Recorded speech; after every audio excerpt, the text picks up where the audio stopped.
I'm glad to be here with you this morning. Thanks, Jose, for the invitation to be here to share with you a little bit about a ministry happening in Baltimore, in the city of Baltimore. So before I do that, I would like to take a moment and invite you to just imagine with me a different type of community. Imagine a community where people work together to fix brokenness. Imagine a community that collaborates in their efforts to heal and improve their surroundings. Can you imagine that?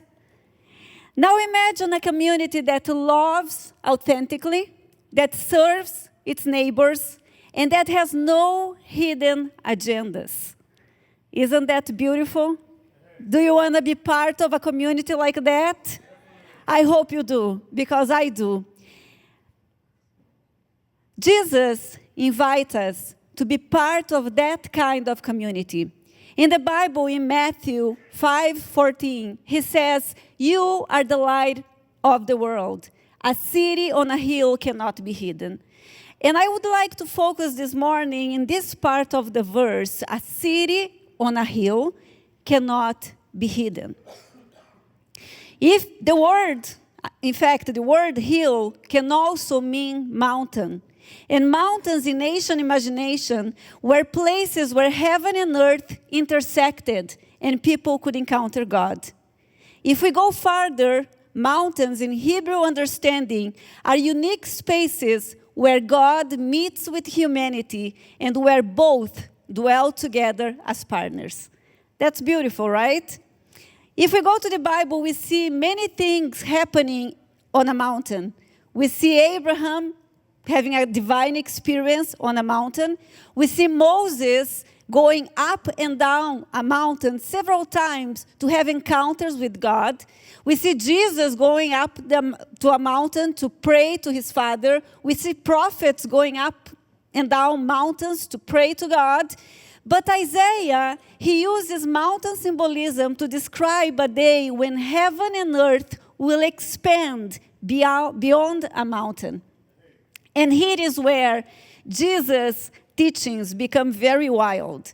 Because when Jesus is telling to his disciples, you are a city on a hill cannot be hidden, what he's saying is that heaven and earth reunite through people. When he calls his followers a city on a hill or a city on a mountain, he's inviting us to become mobile mountains, creating pockets of heaven on earth. So how do we do that? How do we create pockets of heaven on earth? How do we become mobile mountains? The answer is very simple. By following Jesus' example, by feeding the hungry, by showing compassion, by loving people and building relationships, meaningful relationships. So today I'm very proud, it's a holy pride, to say that we do have a pocket of heaven in Baltimore. And it's beautiful what's happening there. And I would like to share with you. Baltimore, I don't know how many of you have been in Baltimore, but I know that when we say Baltimore, many things come to your mind, right? So you think about violence or the social disparity, or you think about ravens and Orioles. I don't know what comes to your mind. But Baltimore is a city of history and diversity, but also is a home for many organizations that serve the community in different ways. Among those, it is the Urban Life Center, a unique space that promotes health, wellness, and healing, physical healing, emotional healing, and spiritual healing. The Urban Life Center is not a church. Although we are not a church, we serve like a bridge, or we are a launching pad to a church plant. But we are a center of influence. So a center of influence ministers according to the needs of the community, not what we think the community needs, but what they really need. And how do we know what they really need? Before we even started the project, over 4 years ago, we hired 2 professional companies to survey the community to find out their real needs. So out of the surveys that we hired, 3 things came out of that. The first one was health need. The second ones were family activities. And the third was financial needs. So we have been working really hard at the Herbalife Center to improve the community's quality of life by meeting those needs. At the Herbalife Center, there are a couple of things that we do to follow Jesus' example in practical ways. We are located in the heart of Baltimore. Let me tell you, I know it is not going to mean anything to you, but we are in Eastern Avenue with Bowling Street, 2 blocks away from Patterson Park. That means that we are well located in a corner in Baltimore. And we have established our presence for the last couple of years. We have been working really hard, and we have established our presence as a hub for community wellness and transformation. We do what Jesus did. Jesus walked with people, so we walked with people. He was a part of a community, we are a part of the community. He was in the neighborhood, we are in the neighborhood. And he cared deeply for people, we care deeply for people. So how do we engage with the community? What do we do at the Herbalife Center? How do we serve people there? The first thing that you're going to see, if you go visit us, and I hope you do, and we open the doors for you, and you go inside, you're going to see a juice bar. So we serve delicious, healthy, plant-based options. We have juices, we have smoothies, we have vegan burgers, sandwiches, and we have acai bowls, the traditional Brazilian acai bowl. I'm Brazilian, I know I'm talking about. And through the juice bar, we build relationships through simple and daily interactions. I like to say that the juice bar is the place the space where we meet, greet, talk, and we listen to the community. Now, not only we know through the surveys that we had what the community needs, but now when we are at the juice bar, we can listen to people and we can really get to know them and see what they need. The other thing that we have at the Herbalife Center, it is education and wellness programs. So we have a classroom and we have classes, workshops, seminars in health and nutrition, cooking classes for adults and kids, cooking demos, monthly wellness challenges, personal growth classes, we have book clubs, mental health awareness programs, we have stress management programs, and we have language classes, ESL and Spanish classes. So here is the thing, when you work in a center of influence and you minister to the needs of the community, you listen to people, because the needs of a community, it is something dynamic, it changes, it's not always the same. So the language classes, they were not in our list of community needs. However, we had a group from Johns Hopkins Hospital coming, they were nurses, and they said, hey, we see that you have classes here, do you offer also classes in Spanish classes? And I said, no, we don't have that. They said, well, if you do, we are going to bring our group here to participate of the classes, because the Hispanic community is growing, so we cannot, when they go to the hospital, we cannot communicate. So we said, okay, I listen to you, and when we see a need, we fill a gap. So that's what we did. So we start with the Spanish classes as well. And also the third thing that we have at the Herbalife Center, it is outreach and community support. Remember the financial needs? So this is the part that we help the community. We provide monthly fresh produce bags for low-income families in our community. We have all the families, they have to register, and they have to be referred to us. So that's something that we do. We have service projects, back-to-school drives, Thanksgiving drives, baskets, diaper distributions, safety fairs, and toy drives. And we don't do those things alone.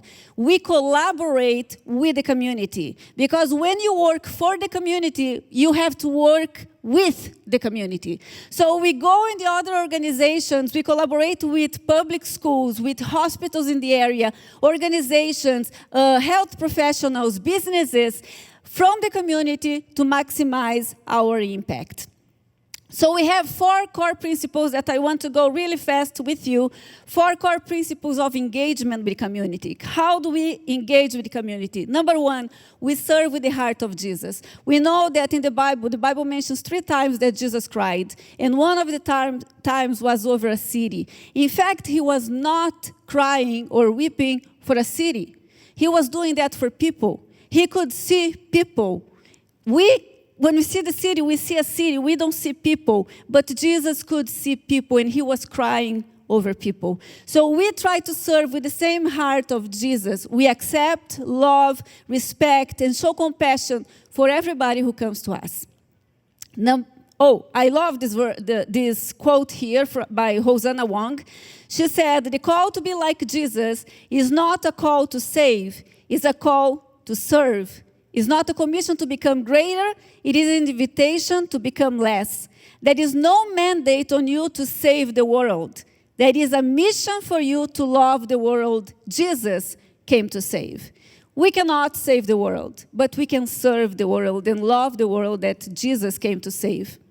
Number 2, we make the most of every opportunity. The Bible says, "Live wisely among those who are not believers and make the most of every opportunity. Let your conversations be gracious and attractive." Be nice. Make the most of every opportunity. Develop those relationships. Every conversation, every interaction, every relationship matters. And we should be intentional when developing those relationships.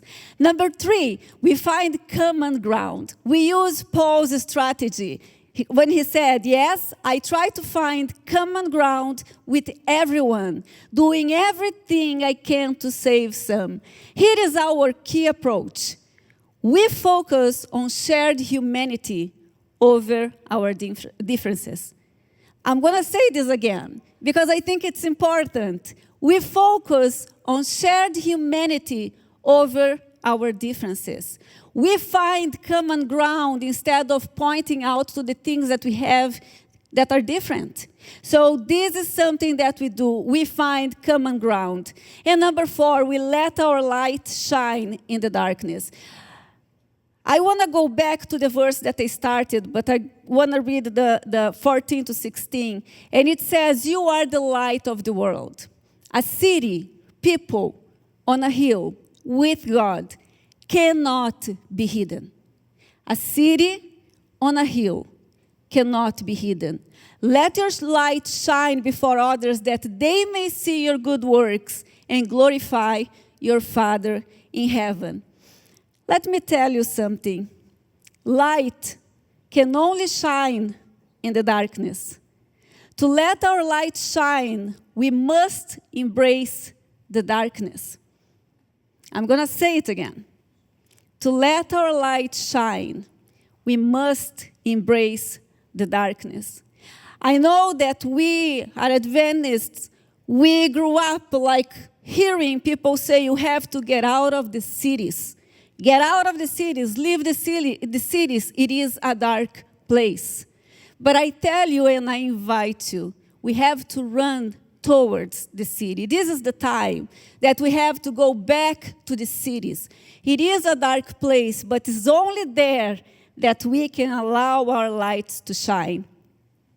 I want to wrap it up with this quote that says, "Darkness is not something we run from. We are light, so we shine into darkness. We influence with our example, and we see the darkness as an opportunity to shine."